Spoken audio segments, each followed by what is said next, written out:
یہ ٹیم ماشاءاللہ اللہ تعالیٰ نے ان کو ایک لگن عطا فرمائی ہے.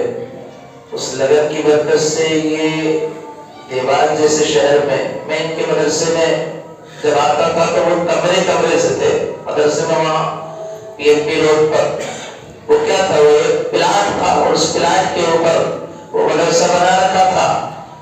اللہ تعالیٰ نے ان کے اخلاص کی, ان کی پوری ٹیم کے اخلاص کی برکت سے یہاں پر اتنی بڑی جگہ بھی دلوائی ہے. اور اس کے بعد خاص بات یہ ہے کہ یہ پورا, ارے بھائی ادھر آؤ نا ٹیم کے لوگ, اخلاص کی برکت سے یہ کہ یہیں کے شہر کے لوگوں نے اتنا بڑا یہ مدرسہ بنا ڈالا. الحمدللہ. کیوں صاحب شہر کے لوگوں نے بنایا الحمدللہ. جبکہ یہاں یہ بھوپال نہیں ہے, بھوپال میں بڑے بڑے سلما رہتے ہیں, یہاں تو چھوٹے چھوٹے سے لوگ رہتے ہیں. لیکن اس کے باوجود یہ اخلاص کی برکت ہے بھائی. اخلاص اور الہیت ہونا چاہیے ہر عمل کے اندر. ہر جگہ جو ہے دکھاوا نہیں ہونا چاہیے, بلکہ اللہ کے حضور میں بھی تھوڑی دیر اخلاص اور الہیت کا مظاہرہ کرنا چاہیے.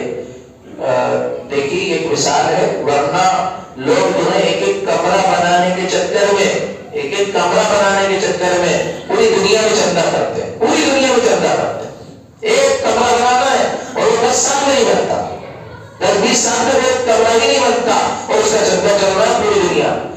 جو جیسا چاہتا ہے اللہ بھی اس کے ساتھ ویسے ہی معاملہ کرتا ہے. اللہ کا نظام ہے, جو جیسا چاہتا ہے ویسے ہی اللہ اس کے ساتھ معاملہ کرتا ہے. آدمی ٹھان لے کہ مجھے جو ہے یہیں سے کرنا ہے, جو کچھ بھی کرنا ہے. دیکھیے مثال موجود ہے کہ یہیں سے اللہ نے سارا انتظام, اتنا بڑا انتظام اللہ تعالیٰ نے کروایا. اللہ تعالیٰ اس شہر کو بھی نظر بس سے بچا لے, اور یہاں کے مسلمانوں کو اللہ تعالیٰ خوب ترقیات سے مالا مال فرمائے. اور اس طرح کے خیر کے دین کے کام جب تک کرتے رہیں گے لوگ, انشاءاللہ یہ امت, ملت اور آپ کے شہر کے لوگ انشاءاللہ محفوظ رہیں گے.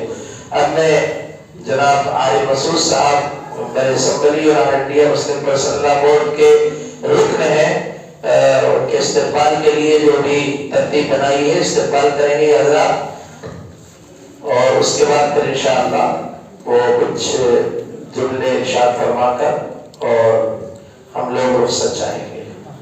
الحمدللہ.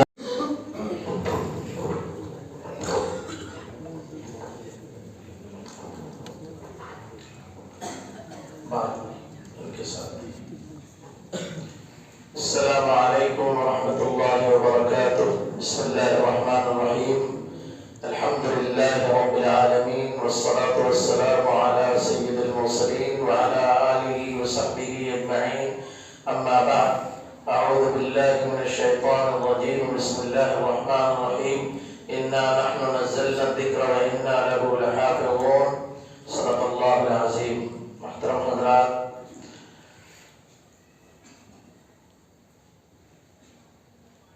مدرسوں کے اندر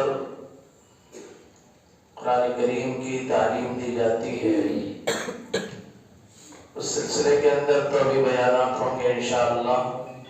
اس کا نمونہ تو یہ بچے موجود ہیں. جو سالانہ جلسہ ہوتا ہے, اس سالانہ جلسے کا مقصد یہ ہوتا ہے کہ بچوں کے اندر ایک حوصلہ پیدا ہوتا ہے, ہمت پیدا ہوتی ہے, ان کے اندر یہ بات پیدا ہوتی ہے کہ ہم بھی امت کے لیے, ملت کے لیے کچھ نہ کچھ کریں. ہمارے اسٹیج کے اوپر موجود ہیں ایک ملت کے ہمدرد, غمخوار اور ملت کا کام کرنے والے مدھیہ پردیش اسمبلی کے رکن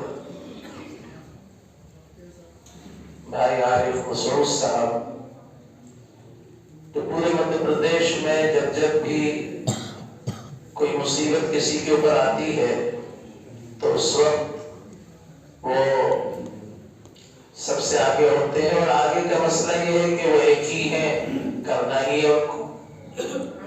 ان کے علاوہ کوئی ہمارے دوسرے جو بزرگ ہیں عارف عقیل صاحب وہ بزرگ ہو گئے ہیں ماشاءاللہ. عالم مسعود صاحب ہر میدان کے اندر کام کرتے ہیں. اور خاص بات یہ ہے کہ سارے علماء کے منظور نظر، یعنی علماء سے ربط کے ساتھ اگر کوئی شخص چلتا ہے تو اس کا راستہ سیدھا سیدھا رہتا ہے، ورنہ عارف محمد خان کی طرح بنتا ہے. اس ملک کے اندر بڑے بڑے بدین لوگ بھی لیڈر بنے اور انہوں نے اسلام سے سودا کیا، قرآن و حدیث سے سودا کیا. انہوں نے اسلام کو بیچ ڈالا، زمین فروشی کی انہوں نے. عارف محمد خان اس کی مثال موجود ہے. اس طرح کے کتنے لوگ ہیں اس ملک کے اندر. یہ اس کی وجہ یہ ہے کہ علماء سے ربط نہیں. ہمارے عالم مسعود صاحب کا خاص طور پر علماء سے ربط ہے. حضرت مولانا ولی رحمانی صاحب رحمۃ اللہ علیہ، حضرت مولانا رابع صاحب دامت برکاتہم، مسلم پرسنل اللہ بورڈ کے اندر ساری اکابر، حضرت مولانا سید ارشد مدنی صاحب دامت برکاتہم، مولانا سجاد النعمانی صاحب دامت برکاتہم. ابھی میں قریب ہی میں عالم مسعود صاحب کی دعوت پر وہ تشریف لائے تھے اور اس میں عورتوں کا ایک چھوٹا سا اجتماع رکھا تھا، چھوٹا سا، جس کا ٹینٹ بھی چھوٹا سا لگایا گیا تھا. 500-700 عورتوں کا نظام، 1000 عورتوں کا نظام، لیکن 25,000 عورتیں جمع ہو گئی تقریباً. ابھی 15 دن بھی نہیں ہوئے تقریباً 25,000 عورتیں جمع ہو گئی عالم مسعود صاحب کے کالج کے اندر. تو ملت کا درد رکھنا یہ بہت بڑی بات ہے. اور اس سلسلے کے اندر نبی علیہ الصلوۃ والسلام جو اللہ کے نبی ہے، لیکن ان کی سب سے بڑی جو صفت ہے وہ صفت کیا ہے؟ غم گساری، غم خاری اور خدمت خلق. اور نبی علیہ الصلوۃ والسلام کی سب سے بڑی جو خوبی ہے وہ یہ کہ غریبوں کا ساتھ دینا، غریبوں کا ساتھ دینا. یہی تو حضرت خدیجہ الکبریٰ رضی اللہ تعالیٰ عنہا نے حضرت رسول کریم صلی اللہ علیہ وسلم کی نبوت کے پہلے دن جو بات ارشاد فرمائی اپنے شوہر کے بارے میں، اللہ کے نبی کے بارے میں، وہ بات ارشاد فرمائی کہ آپ کو اللہ تعالیٰ ہرگز ضائع نہیں فرمائے گا. کیوں؟ اس لیے کہ آپ غریبوں کا کام کرتے ہیں، غریبوں کا بوجھ اٹھاتے ہیں. تو ملت کا درد رکھنے والے، ملت کا کام کرنے والے، ان لوگوں کو دیکھ کر ہم لوگوں کو بھی ملت کا کام کرنے کی کوشش کرنا چاہیے. بھائی یہ مدارس جو ہے ملت کے کام کے لیے ایک پورا جو ہے یہ پوری ایک تحریک ہے.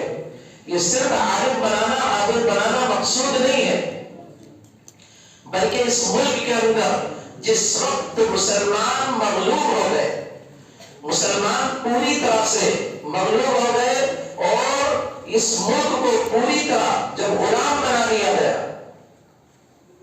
سن 1857 میں، تو اس وقت علماء کرام نے جو کام کیا ہے اس کے مقابلے کے لیے جو کام کیا ہے، صرف عالم عابد بنانے کے لیے نہیں، بلکہ اب رخ تبدیل کیا اور رخ تبدیل کر کے جو کام کیا ہے وہ اس کی بنیاد کو آپ سمجھیے کہ اصل مقصد کیا ہے ان مدرسوں کا.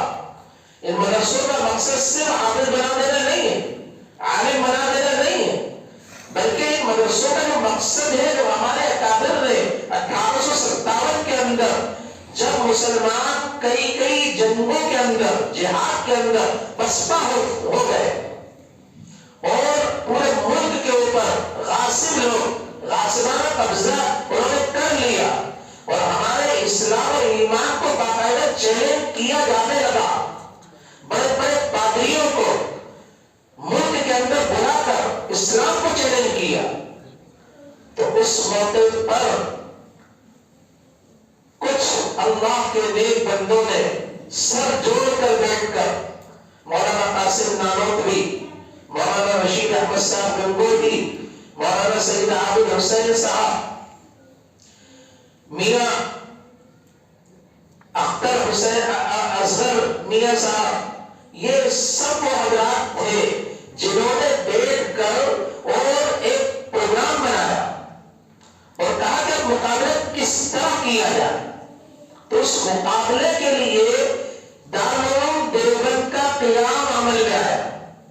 اسلام جو عمل میں آیا اس پورے ملک میں پوری دنیا کی سب سے بڑی طاقت سے مقابلے کے لیے جو دارالعلوم دیوبند اس کا قیام عمل میں آیا، وہ صرف حافظ عالم بنانے کے لیے نہیں آیا تھا، بلکہ اس پوری دنیا کی سب سے بڑی طاقت سے مقابلے کے لیے آیا تھا کہ اس پوری دنیا کی سب سے بڑی طاقت جو اس وقت تھی اس سے مقابلہ کیسے کیا جا سکتا ہے۔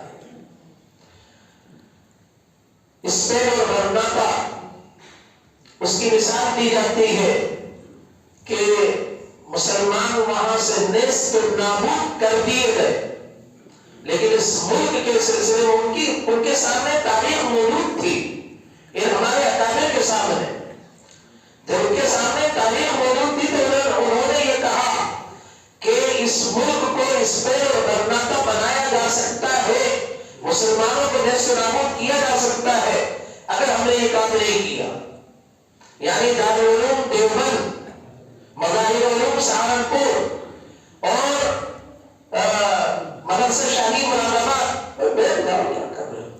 مدرسہ شاہی مراد آباد، دارالعلوم ندوۃ العلماء لکھنؤ، ان سب مدارس کو انہوں نے قائم کر کے یہ کہا کہ انشاءاللہ یہ ملک اسپین اور غرناطہ نہیں بن سکتا، کیونکہ یہاں پر اسلام کے قلعے موجود ہیں۔ مولانا علی صاحب رحمۃ اللہ علیہ نے جس وقت شاہ بانو کیس چل رہا تھا اور بڑے بڑے اجتماعات ہو رہے تھے، اس موقع پر مولانا علی صاحب رحمۃ اللہ علیہ نے فرمایا کہ یہ مدارس اسلامیہ چاہے مکتب ہو، چھوٹے چھوٹے سے مدرسے ہو چاہے یہ اسلام کے قلعے ہیں، قلعے اسلام کی حفاظت یہاں پر کی جاتی ہے، اور اسلام کے حفاظت کے ذریعہ مسلمانوں کے حفاظت کا ذریعہ ہے۔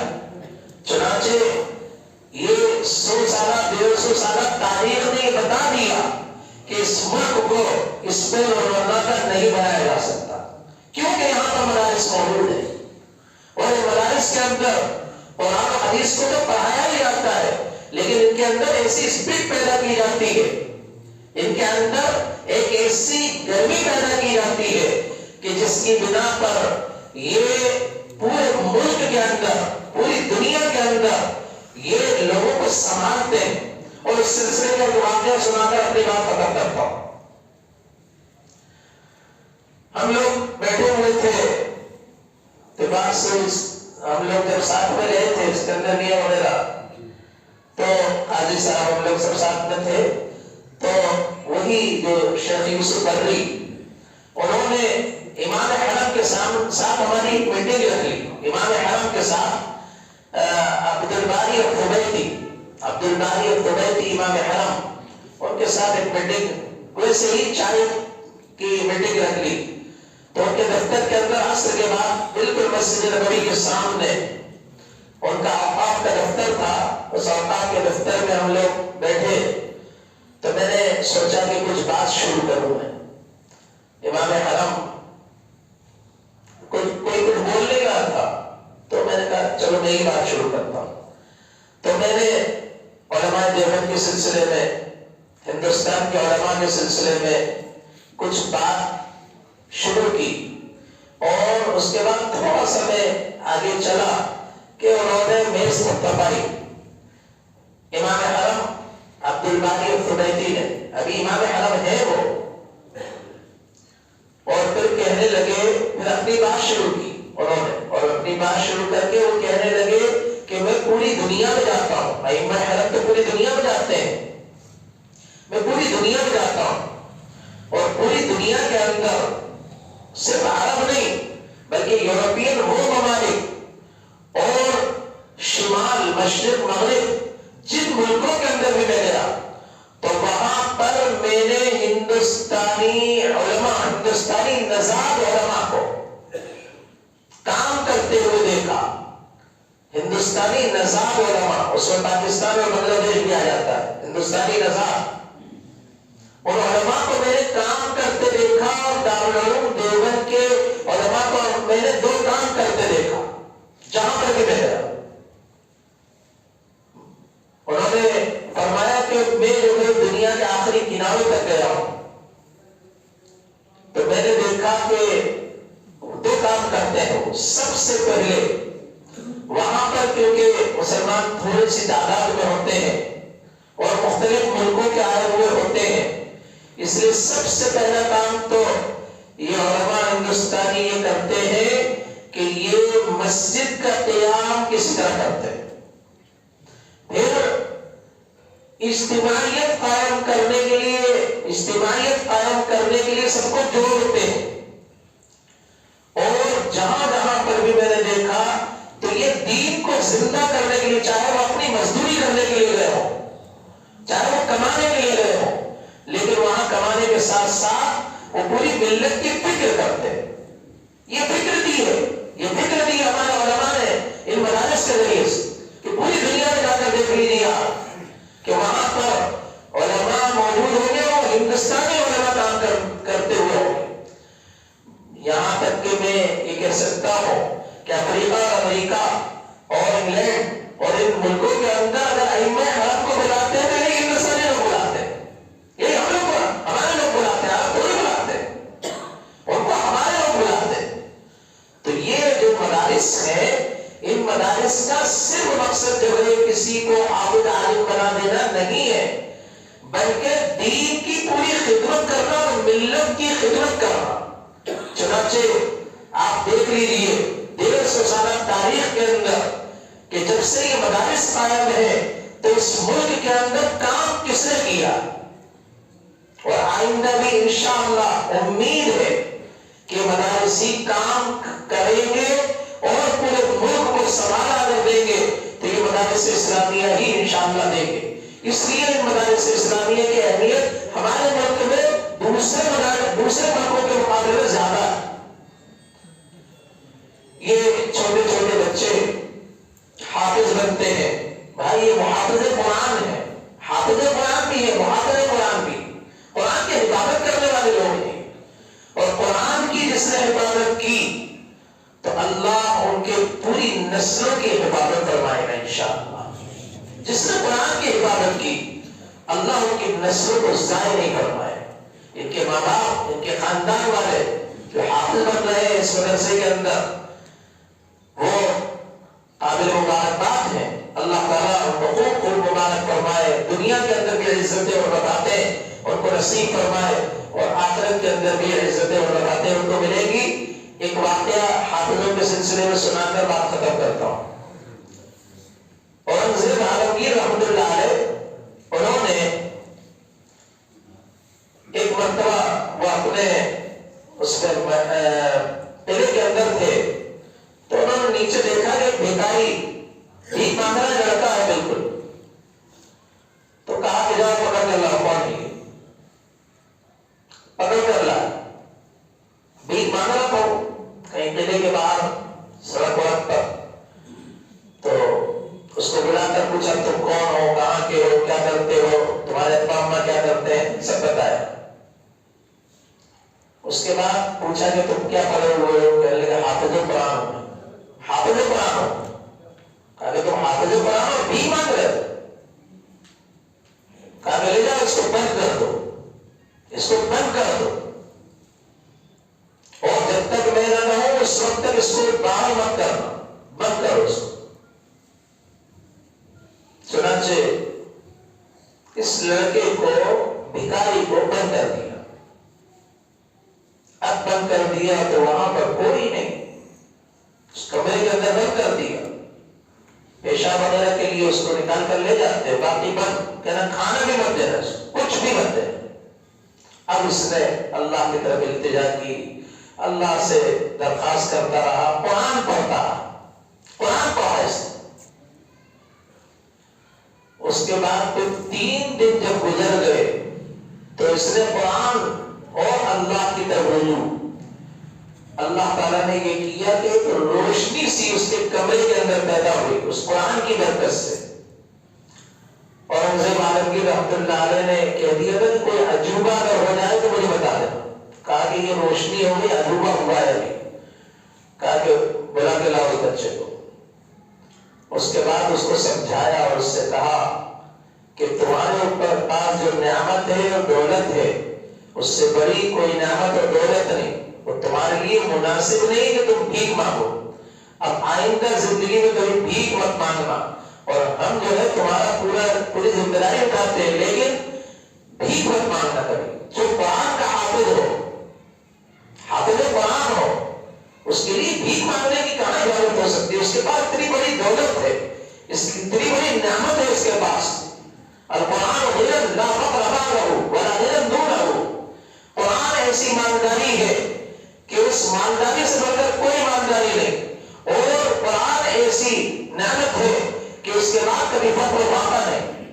اس لیے پھر اورنگزیب عالمگیر رحمۃ اللہ علیہ نے 3 دن کے بعد اس کو کھانا کھلایا اپنے ساتھ، اور پھر فرمایا کہ بیٹے میں نے بھی 3 دن سے کھانا نہیں کھایا، جب سے تم کو قید کیا تب سے تم کو میں نے کھانا نہیں کھایا، تم کو نہیں کھلایا، میں نے بھی نہیں کھایا۔ اور یہ تم نے روشنی دیکھی ہے تمہارے قرآن کی نعمت کی برکت سے ہے، اور میں تم کو بتانا چاہتا تھا کہ تمہارے پاس اتنی بڑی نعمت ہے، اس نعمت کی ناقدری مت کرو۔ تو اس قرآن کی ناقدری جو لوگ بھی کرتے ہیں وہ برباد ہو جاتے ہیں۔ قرآن کی کبھی بھی ناقدری کسی کو بھی نہیں کرنا چاہیے۔ جو لوگ بھی ناقدری کرتے ہیں قرآن کریم کی، یا قرآن کریم کے سلسلے میں لاپرواہی برتتے ہیں، تو وہ لوگ تباہ و برباد ہو جاتے ہیں۔ اس لیے قرآن کے محافظ اللہ تعالیٰ ان کو قبول فرمائے۔ ہمارے درمیان قاری عظمت اللہ صاحب بھی ہیں، بہت اچھی اذان بھی دیتے ہیں، بہت اچھے قرآن بھی پڑھتے ہیں، اور ہمارے علی مسعود صاحب کے بازو ہیں وہ، لیکن اس وقت مجبوری یہ ہے کہ علی مسعود صاحب کو بھی جلدی تشریف لے جانا ہے، اور بس وہ آپ حضرات کی محبت میں تشریف لے آئے۔ اللہ تعالیٰ ان کو بہترین جزائے خیر نصیب فرمائے۔ یہ اذان ہو جائے، اس کے بعد انشاءاللہ ان کا استقبال ہوگا۔ استقبال کے بعد وہ 5-10 منٹ کچھ فرمائیں گے، اور پھر ہم آپ حضرات سے اجازت چاہیں گے۔